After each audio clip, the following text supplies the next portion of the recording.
आम्ही काही minimum target दिले होते. कचरा साफ करण्यापासून तर रेकॉर्ड रूम्स तयार करण्यापासून असे सगळे काही ईज ऑफ लिव्हिंगचे आणि ईज ऑफ ॲडमिनिस्ट्रेशनचे काही मिनिमम अशा प्रकारचे बेंचमार्क्स दिले होते.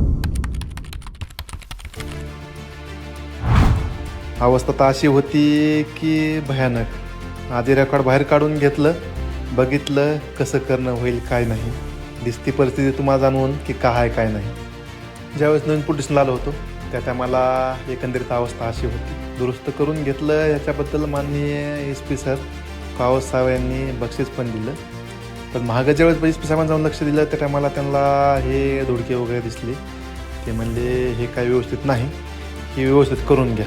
गेल्या 100 दिवसामध्ये महाराष्ट्रामध्ये प्रचंड काम झालं.